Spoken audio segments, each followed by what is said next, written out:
Hi, Kim. How are you? I'm good, Johnson. How are you today? I'm well. We're live now, and I'm so happy to have you here to discuss intuition and how to use intuition in ways to make decisions and to be more in touch with our truth. And so, first, I wanted to welcome you and thank you so much for joining Truth, Wisdom, and Freedom Conversations. And yeah, so Kim is she's a women's wisdom facilitator based in Queensland. And we were actually just talking a little bit about conscious leadership and what that means. So maybe let's just dive right in. What is a conscious leader and what does that mean to you right now? Oh, so many things. I think, first of all, self leadership, like being able to be fully in tune with your own body, mind, and soul, and what is a good and happy life for you, and to live that in every moment through your everyday life, through your business, through your families, yeah, and to know yourself really well and Mm, to live accordingly, in alignment with what that is, I think is true leadership. yeah. Yeah. Beautiful. Can we talk a little bit about how you do that personally as Kim? um, most days I do some practices which help me to stay in alignment and in tune with my inner knowing. So out of my head and into my heart, where I'm actually, and my gut, so my intuition as well. And it's when all three are in alignment. So it's still using my mind, but having it in tune with my heart and my instinct, my gut instinct as well. Yeah. Um, And I think that's a really great distinction to make between the gut instinct, that those two words seem to go together, and also intuition. And the way that I understand instinct and intuition is that they are they arrive at a very similar connection to what it is that we already know, but through different ways, different pathways. Whereas the gut instinct is more about instinctual survival in places of danger or threat, right? Physical safety. And to me, intuition is very much it's for me it's a cognitive experience anyway, but a marriage also with the heart. But for me, it starts here, and maybe some others, work the other way around. Um, and for me, where it always is the case is if it's not, if I'm feeling that a decision is not heart centered, something is missing. And so for me, it's always here first, and then I connect to the body, which is in the gut, and then the last piece always seems to be the heart. So, and people might have, a different order of how they process information. So maybe we can talk a little bit about cultivating intuition, and to develop it. mm, that's a rabbit hole and a half. um, I think feelings are probably the best place to start. A lot of us are living disconnected from our feelings. It's a very masculine kind of do structure in society at the moment, where we live up to all these expectations of what we think we should be. And when we start to tap into how we feel about things, we start to know ourselves a little bit better. So, if I feel happy or sad, and then looking at what's underlying those feelings, which what are we sensing in our body when we're actually feeling happy or sad or motivated, because the feelings to me are very still from the mind, where the sensations are actually where you start to tap into your body, like, is my jaw tight, or where's my shoulders sitting, are Mm. they contracted, or are we in expansion? um, what's my gut feeling like, like when we get nervous butterflies, or we get a sense of nervousness in our stomach. They're all kind of messages or indicators that our body is using to communicate with us. So, Yeah. if we're really tight and we're kind of feeling like this, then obviously there's something that needs to change. And Right. to be aware of that starts to allow us to tap into what needs to be changed. And initially, it can just be relaxing, like Yeah. taking a few deep breaths For and sure. What are mm, some key universal physical postural things that seem to be coming up when people are in a place that is a little bit more contracted and not flowing in their flow state? yeah, good question. Like I for you were think mentioning the jaw, like the clamping down the jaw, and for sure exactly. the mouth is a representation of our ability to speak our truth, and so we're trying to bite our words, and we're because we know that maybe we're not speaking in integrity, or we're trying to repress an intense emotion uh, of just feeling indignation or whatever it might be. And so there are certain physical things that happen in response to the sensations that then turn into feelings, right? So what are some things that you see that keep people um, from expressing their truth? Um, I think awareness, and it's amazing that once you become aware of your body and the tension, where the tension is stored, which can be different for any of us. The typical places can be the neck and the shoulders and the jaw, the hands, even. Like Mm, sometimes we'll be clenching our hands or have them relaxed. Um, it can even be in the eyes, like as subtle as like squinting or relaxed around the eye area, and the mouth, like we can purse our lips, or grind our teeth, or there's many different. Um, so it's becoming aware of ourselves in any given moment. When you notice you are, say, feeling angry, as an example of a feeling, what's the indicators in my body of that, and right. becoming aware of those, which could be different to somebody else. Yeah. Yeah. Yeah, so they're traits that are unique to each individual. Yeah. Did you ever have any theater training at all? Oh, I, I I was at school. I won a few drama awards. Okay. Like, Because the reason I ask is because this is I went to theater school, and so this is a lot of the work that we had to do as actors, to notice our habits and our patterns in terms of physical tension and how that relates to our emotional life, because mm, certain characters would, depending on whatever you're trying to bring to life off the page, would not necessarily emote in the same way that you would as a person, right? So you have to figure out what your patterns were so that you can create something new from scratch. So it wasn't necessarily from a healing perspective; it was more from a artist perspective. But that's where I first remember feeling a big aha moment was through acting and through theater work, that I realized that, oh my goodness, my neck, I used to jet my neck really far forward because I had so much physical tension in the back of my neck from being hit there as a kid, you know, yeah, and being told to sit up straight and do my work. And so there was a bit of trauma there that I didn't realize.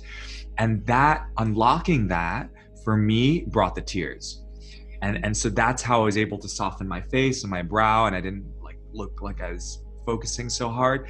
And when I was in that place, I became softer, I was more approachable, I was more vulnerable as an actor, but also as a person. And so that was like, and there were all these little physical things I started noticing about myself.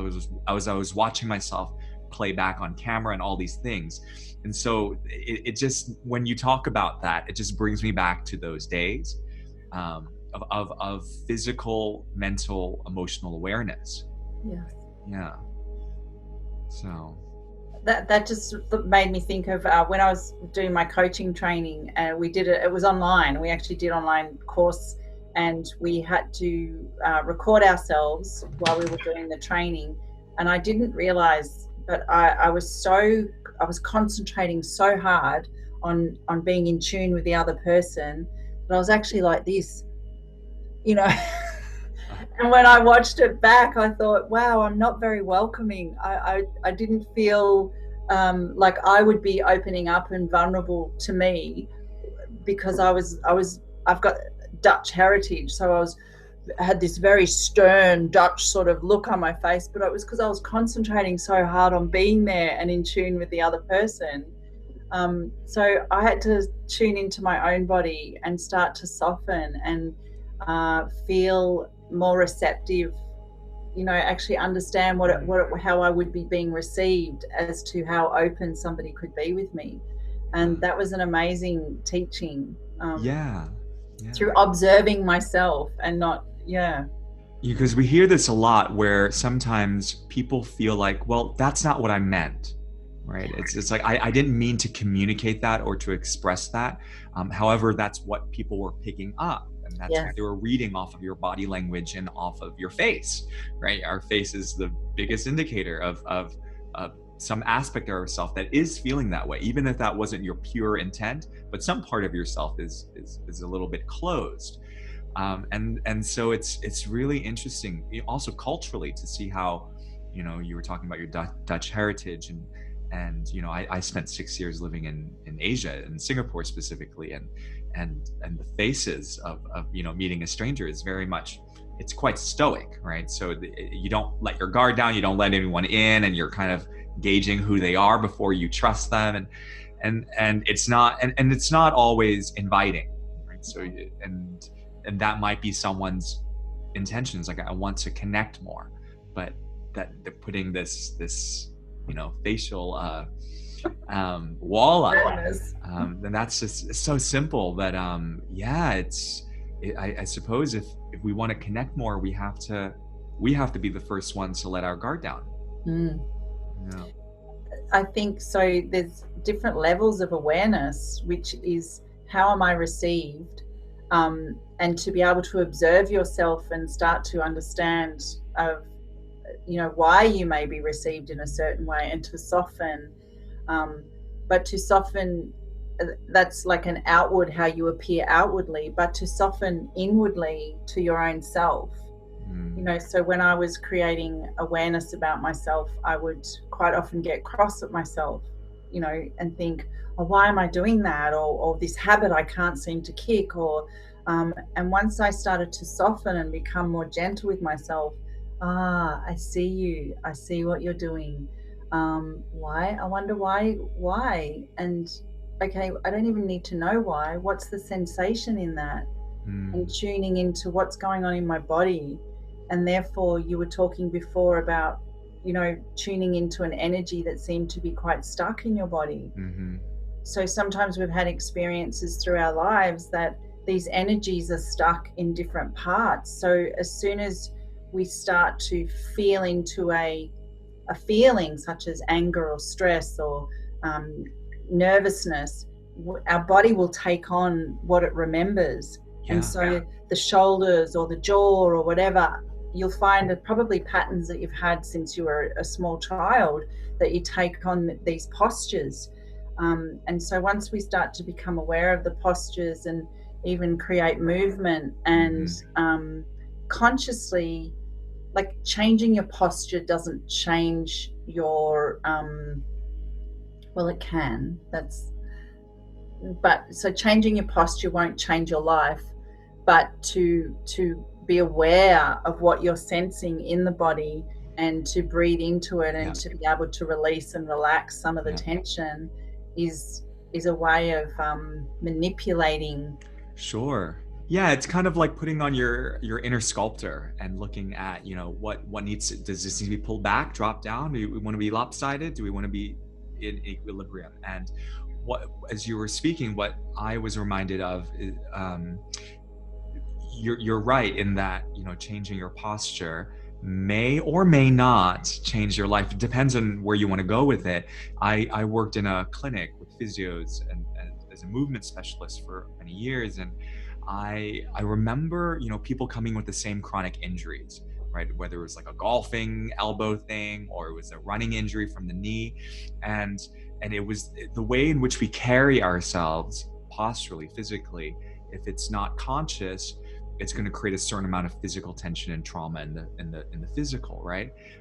And that is for sure informed by someone's emotional choices, the way that they are, self-reprimanding or critical or judgmental with themselves, right? So that definitely plays a part in how they feed into that energy. And then when people are just addressing that injury or that issue from just a biomechanical place, they'll come back, a few months later with the same injury. It's a repeat stress injury because they're only looking at it from the physical. However, the people that are looking at it from the other layers, the mental, the emotional, the generational patterns, the cultural patterns, the spiritual lens, they will make a shift on a much deeper level, and that injury will change. They will carry themselves differently because it means something more than just how you are standing or running or playing golf. It's more about how you're showing up as a human being, and it's really about zooming out into the why am I doing what I'm doing.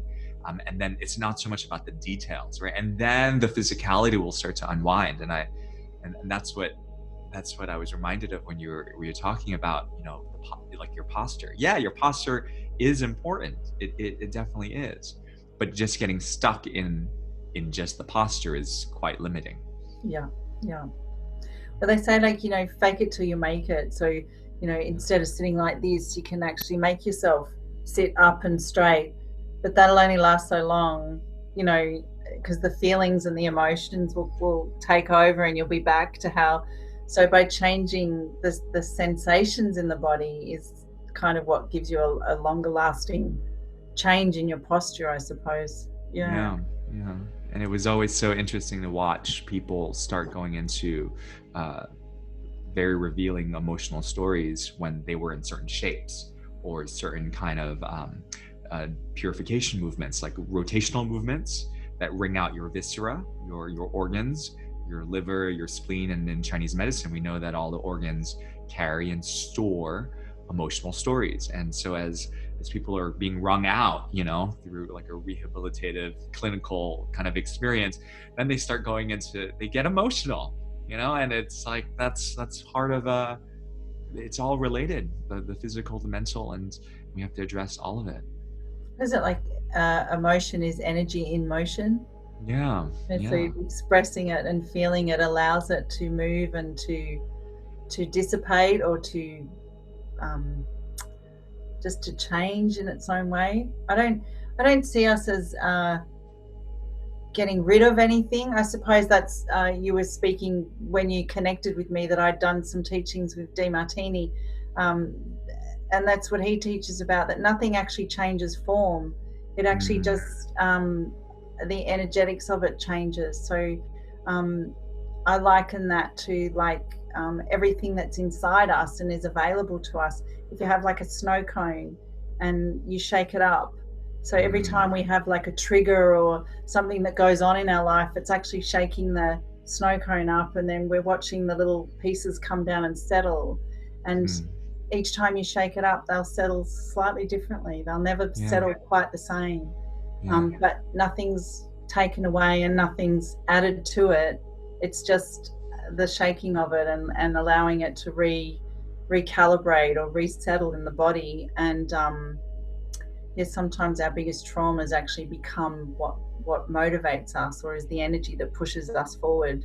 So it's integrating them into our body in a sense that we can utilize them rather than them hold us back and keep us suffocated or For sure. Yeah. Fear is a massive motivator. Right. It can either keep you in a freeze state where, you're panicking and you don't know what to do, or it can send you off in a completely new direction. And it's our perspective around it. Right. And it's all about shifting those belief systems. So yeah, you were mentioning a little bit about DeMartini and about that experience, and maybe you want to share a little bit more about any insights or wisdom from that school of thought for people that might not be familiar with DeMartini. He runs an amazing experience called the Breakthrough, which is where you take a situation that's probably considered a trauma in your life, and you look at it from so many different angles that you actually start to see the benefits of any given situation. Yeah. And he's very highly skilled at this. He can take somebody who's been through one of the most traumatic experiences and ask them a series of questions, and they'll be speaking into the trauma and how much it's held them back in life, and he'll keep asking, and then they actually start to see the benefits of what that experience has brought them. Yeah. And without seeing it in action, I wouldn't have believed it. Like, I would not have believed it could be possible. But he's so highly skilled, and that he asks the most quality questions that brings out Yeah. the answers. So like, there was a lady there whose husband had just passed away, and she was in absolute trauma, and she had children to bring up, and she could not, you ask her, oh, your husband just passed away, what's the benefits of that? Well, how does anybody who's in grief come up with benefits of but he has such a skill set that I watched him work through this process, and she could actually see how now she got to live her life more from her truth and from her self-awareness, rather than what was expected of her as a wife and a mother, within that situation from her husband. And this would be different for each and every single Sure. unique individual. But it was just fascinating how, she didn't rid herself of the grief. She was obviously still sad that she'd lost her husband, Right. but she could actually see the light of how she could live a life without him, and it would still be fulfilling to her. Yeah. And so that actually gave her a sense of hope. And so she just sort of transitioned in front of us from this is the worst thing that could ever happen to, I see how I can move forward with this. I think that's a really beautiful description of how we can experience multiple things at the same time. We can experience the grief and honor that, right? That we call that the shadow, and then we can also honor the path ahead. And until we own, these quote unquote terrible things that happen to us, right? The traumas and the dramas, and allow ourselves to feel them very deeply, even if it is very painful, we can't move forward. And we can't connect to things like intuition. We can't make decisions that are going to take us to what's next, right? I don't know how we got to trauma. We're talking about intuition, but it's all it's all related. We were talking a lot about the role of the body and how that is a telltale sign of what's happening underneath the surface, and a lot of the discomfort of the physical points to the trauma. We're all traumatized. Being human is a traumatizing experience. We're born into the world crying. Where are we, right? Yeah. So and everything from then on out, if it causes any level of fear, whether big or small, it's going to have some sort of impact on our physical, and it's going to affect the way that we make our choices. So yeah, I love that, the cost and the benefit of every situation. And this is very Buddhist. It's finding the middle way. Here's the cost, here's the benefit. Okay, this is all right. I'm going to make this choice now that I know both sides of the story. It's like, can we think of the consequences in the decision making, or can we even sense into the consequences of each decision that we make?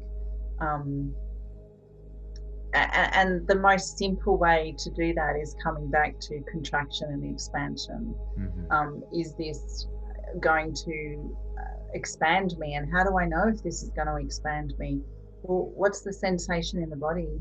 Like, I use the shoulders as the indicator that if you're thinking you want to make a decision and you're not sure what to do, and you really imagine in your mind that, okay, I'm going to take this path and this is the decision I make, then to be aware of how that feels in your body, or okay, now I'm going to spend a moment thinking about this decision and this is the path I'll take, and then sensing and feeling that in the body, and the answer becomes quite clear the more tuned in you are as to which answer is right for you. which takes the head out of it, and actually, is this an expansive feeling or is this a contraction feeling? And that's kind of how your soul or your spirit or your higher self or whatever you want speaks to you, is in that sense of I just got this image of the ghosts of Christmas past and Christmas future, showing the different timelines of what could be, right? If you continue down this path, this is what's gonna unfold, and after you've seen all the different possibilities, then you make your choice, right? And it's just like that. It sounds simple, but it's visualizing, embodying, and exploring what could be, and then coming to a decision. Because you hear so many people say things, especially during times of crisis and difficulty. I don't know what to do, right? So because there are so many choices to make, and so maybe is that a tool that you would recommend them to do, like to sit down with every choice and to visualize it fully till completion before making any decision? I think in crisis, we need to find safety first. I think it's when the body is feeling safe and in tune and has the awareness, is when you can actually use that skill set of, am I in contraction or am I in expansion? I think when you're not in a place of safety, then everything feels like contraction. So you're not actually in tune enough to be able to decipher the difference, and it can actually be quite stressful to try and figure it out. We end up more in our head than we actually do in our body. So I think there's different levels that I use, which is we're existing, we're surviving life, and then once we learn some skill sets, we're existing.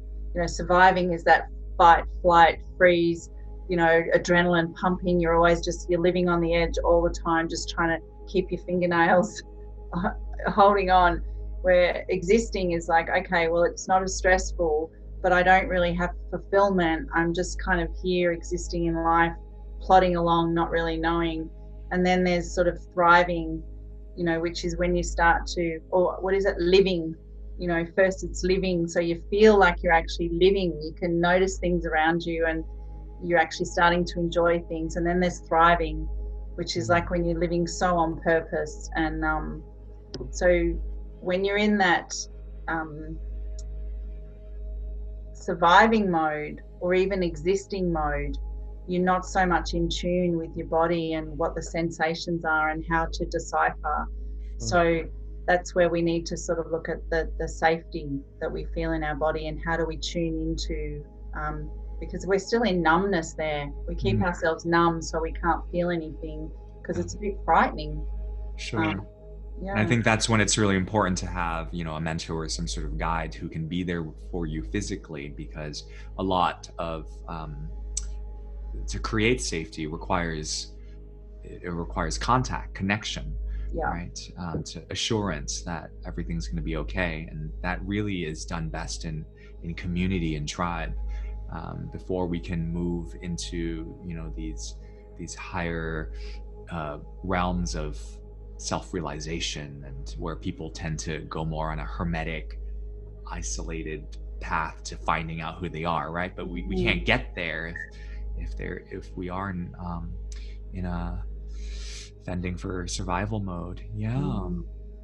I love what I love you sharing the distinctions there, and I don't want to say hierarchy, but I guess evolution of how we move on this path towards our intuition, and using that to express all that we have to express as leaders. We were talking a little bit earlier about you spending time with the elders, because you sit with the land and with the Aboriginals, and your connection to that wisdom. And I'm sure you have a lot of insight in what intuition means, just by sitting with the Aboriginal elders of the land, because you're also saying they don't like to ask a lot of questions. They don't like you asking a lot of questions, or people in general, but it's more about just sitting and being and experiencing. And I think in the Western world, in modern society, we're so caught up on wanting to know why and dissect everything from this left brain masculine way, right? Mm. So, what can you impart to people who are listening and watching about intuition from a Aboriginal perspective, or Indigenous perspective.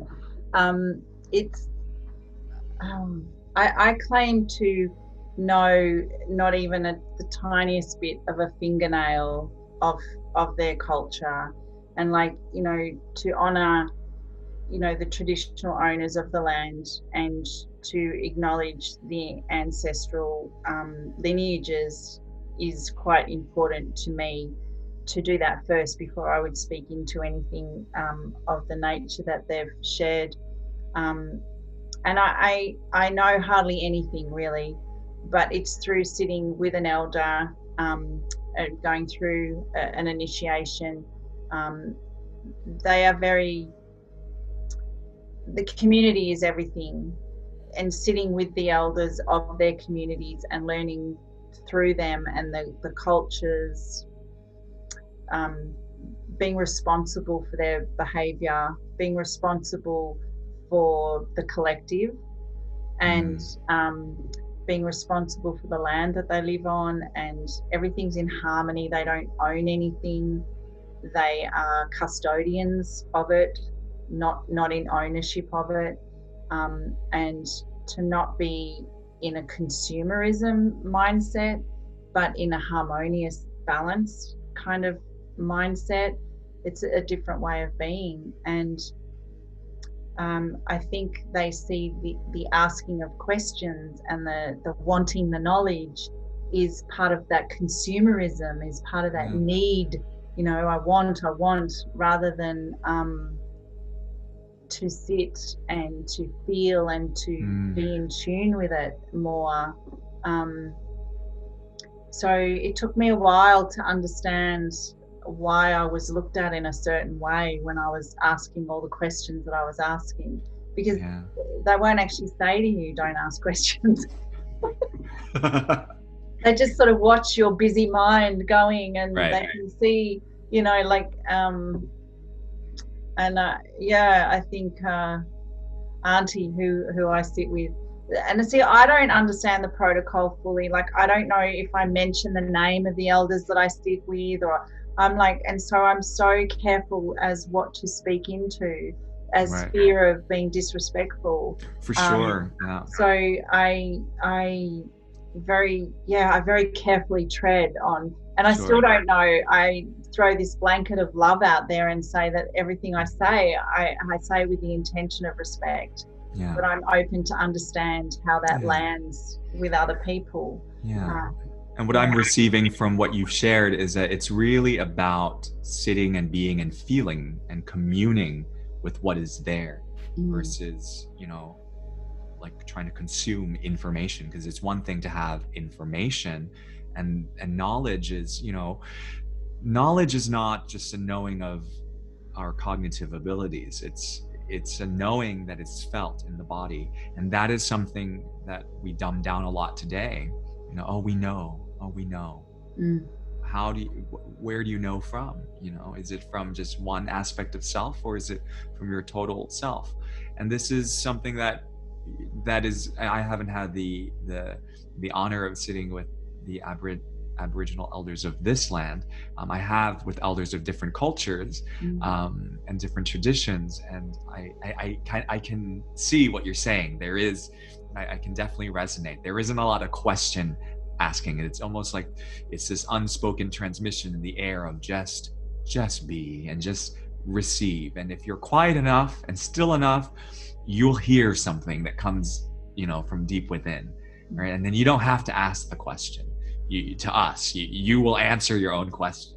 Mm. So I definitely can resonate with that little sharing you just offered there. And I think that's really important, is that we're so quick to look out of us for an answer. But if we just spend a little bit more time to pause and to be still, the answer may just arrive. Mm-hmm. Mm-hmm.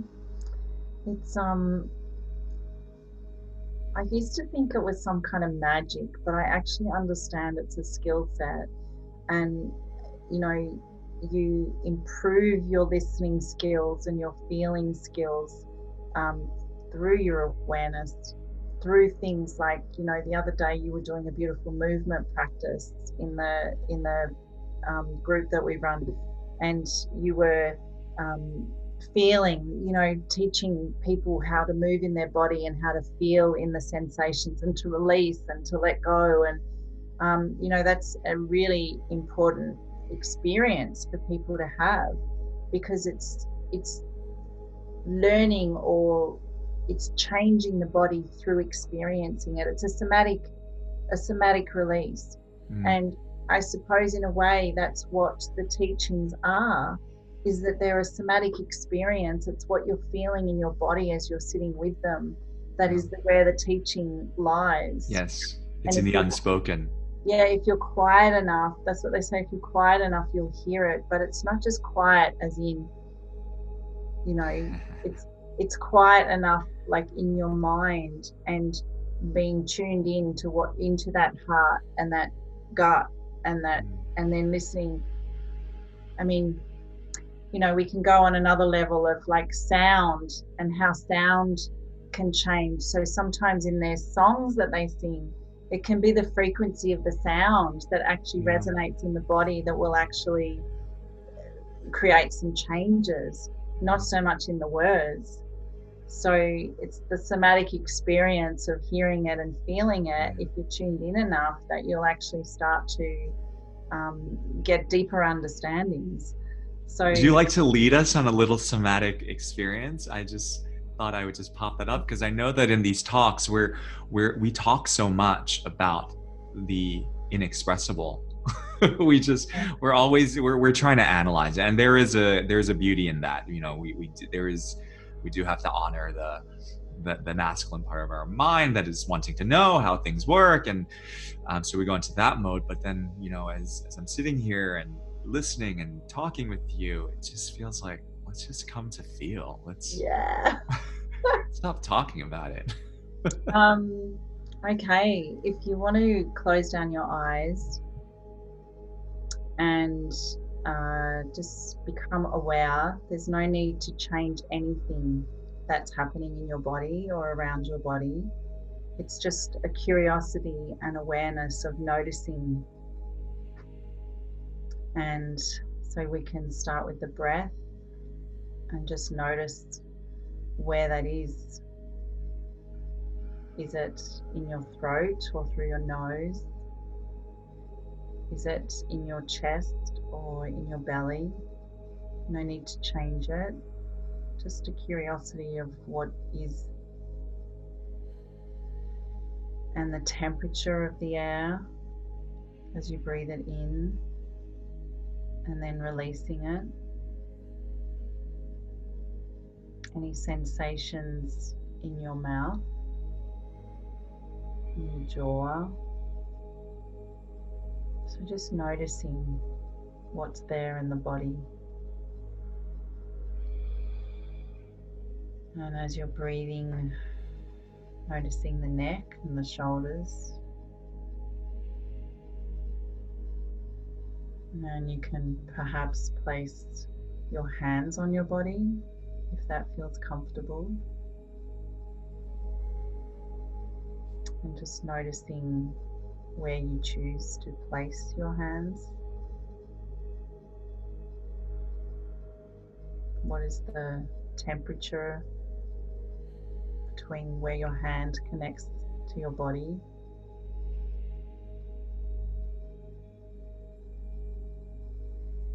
Bringing your attention to your, between your eyebrows. What sensations are you feeling there?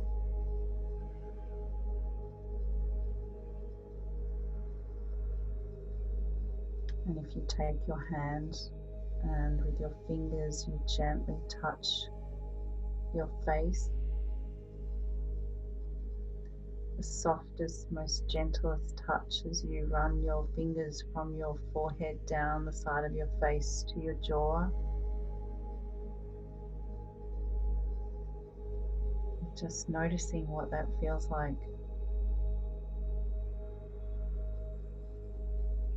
If there's thoughts in your mind, you just welcome them and thank them, and then go back to noticing and creating awareness. And then taking your hand and touching the shoulder on the other side of your body, and gently running your hand from your shoulder down your arm to your elbow. Just noticing what you sense in the arm itself. And just take it back to the shoulder and keep running it just slowly and gently down the arm, like you're stroking your own body. Noticing what you feel where your hand connects your arm. Noticing what you feel in your hand and how different that is to the connection piece.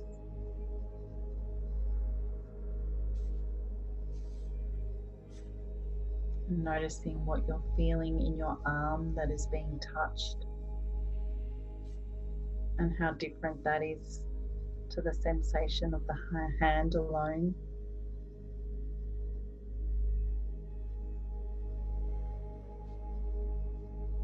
And just bringing your hand to rest on your heart.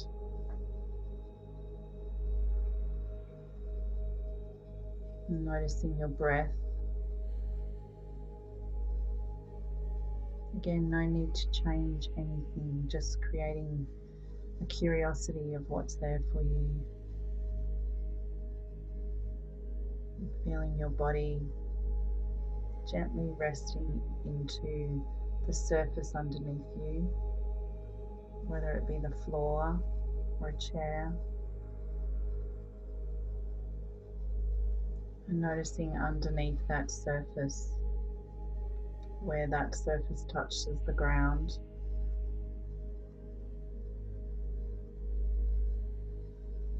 And just creating an awareness of the earth underneath you and the support that is always there for you. The more that you breathe and relax and drop into that place, you can sense and feel the support that's available to you always.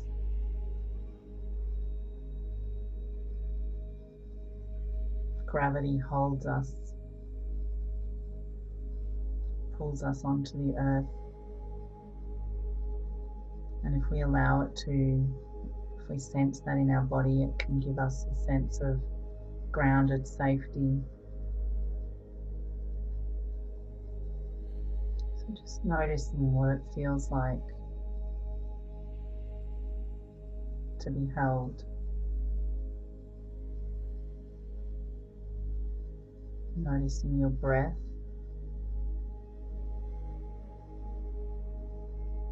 Noticing if it's an easy sensation for you to be held or if it's causing tension in your body. And noticing where those feelings are. So your jaw, your shoulders, your belly, is it in your buttocks? Is it in your hands?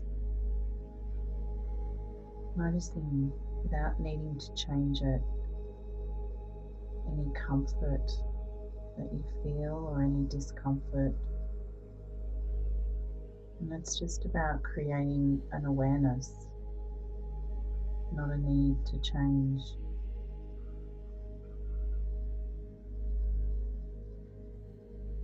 So bringing your awareness, now placing your other hand over your stomach, and bringing an awareness to one hand over your heart, And one hand over your stomach.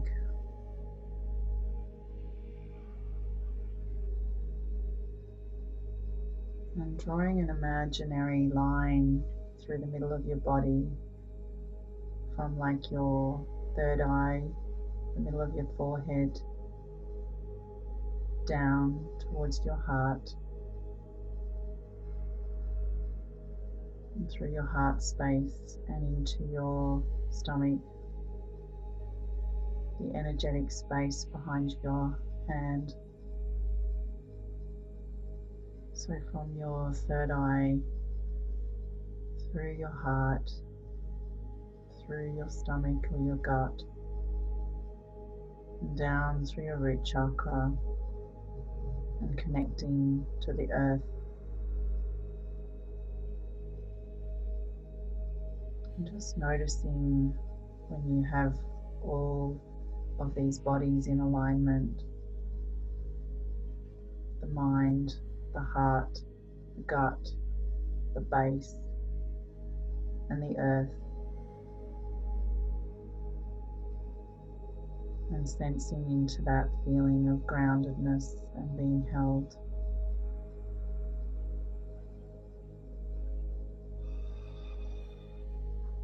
And breathing and noticing.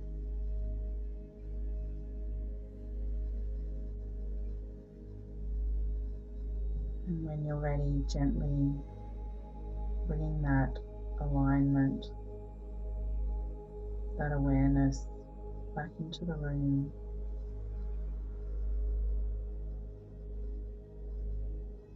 It's not leaving it behind. It's bringing it with you.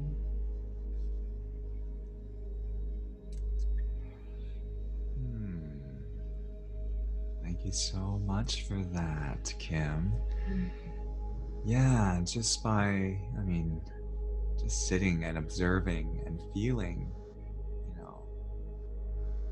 so much drops down. And it's just an unlayering of all the unnecessary. So thank you for that. And I think, as someone who practices this, what I observed as you led this, what really hit home for me was that we all need to be met and witnessed on some level so that we can have the permission to take off our armor. And my armor was really much like around my head, because I have to like lead this talk and I have to facilitate, right? So I noticed in myself that I have so much energy up in my head. It's up there a lot, and just by becoming aware, not trying to change it, slowly started to drop down into the heart, into the belly, into this soft place. And it's so simple yet so profound. And you being there to witness and to hold that space for me, that's what we all need. We need to be able to hold each other so that we can give each other that permission to come into a quiet place. And I was like, we all need this all the time. Imagine if humans lived from that place.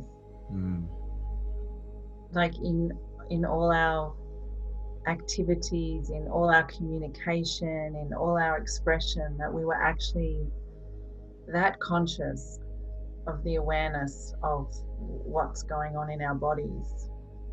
Yeah. Not just when we're meditating or doing yoga or doing a practice. Yeah.